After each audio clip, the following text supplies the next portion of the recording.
Il y a longtemps, dans une forêt, un âne était allongé sous un banyan, se reposant. Pendant qu'il était allongé, des pensées négatives commencèrent à envahir son esprit. Il se demanda « Que m'arrivera-t-il si la terre s'ouvre soudainement ?» À peine avait-il pensé cela qu'il entendit un grand bruit. Il prit peur et se mit à crier « Courez, courez, la terre se fend, sauvez vos vies !» En voyant cela, il se mit à courir sauvagement dans une direction. Voyant son comportement, un autre âne lui demanda « Hé, que se passe-t-il? Pourquoi cours-tu ainsi ?» Le premier âne hurla « Toi aussi, cours, sauve-toi, la terre se fend !» Il continua de courir. En entendant cela, le deuxième âne prit peur à son tour et se mit à courir avec lui. Rapidement, tous deux criaient très fort « Courez, courez, la terre se fend !» En un rien de temps, des centaines d'ânes se mirent à courir dans la même direction, répétant la même chose. En les voyant, d'autres animaux prirent peur, eux aussi. La nouvelle se répandit dans la forêt comme une traînée de poudre. La terre se fend. Serpents, chacals, renards, éléphants, chevaux, presque tous les animaux se joignirent à la foule et se mirent à courir. Entendant le vacarme, le roi de la jungle, le lion, sortit de sa caverne. Il n'en croyait pas ses yeux. Tous les animaux couraient dans la même direction. Il bondit devant eux et rugit. « Quelle folie est-ce là? Où courez-vous tous ?» Un singe au premier rang cria « Majesté, la terre se fend, sauvez-vous !» Le lion demanda « Qui vous a dit cela ?»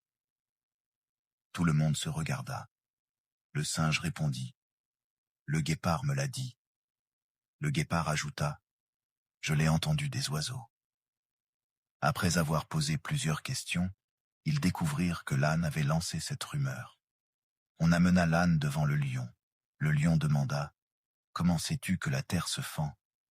L'âne répondit « J'ai entendu le bruit moi-même, Majesté, un fort bruit de craquement. » Le lion dit « Très bien, emmène-moi à l'endroit et montre-moi où la terre se fend. » Il poussa l'âne devant lui et commença à marcher.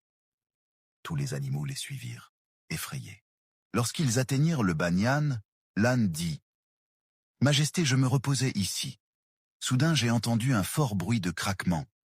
J'ai vu de la poussière s'élever du sol et je me suis enfui. » Le lion examina attentivement la zone et comprit tout. Il dit aux animaux « Cet âne est complètement stupide. Il y a un grand cocotier juste à côté. À cause du vent fort, une grosse noix de coco est tombée sur une pierre.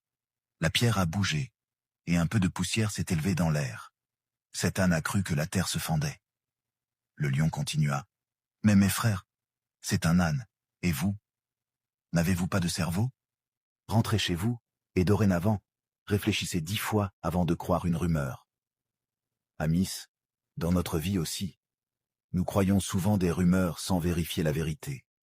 À cause de telles rumeurs, certains perdent leur argent durement gagné dans des entreprises frauduleuses, et parfois des émeutes ou des mouvements de foule se produisent, coûtant de nombreuses vies. Alors avant de croire aveuglément quoi que ce soit, utilisons notre propre jugement et rappelons-nous, même si des centaines de personnes soutiennent quelque chose de faux, une chose fausse ne deviendra jamais vraie. Il est toujours sage de rester éloigné de ce genre de choses.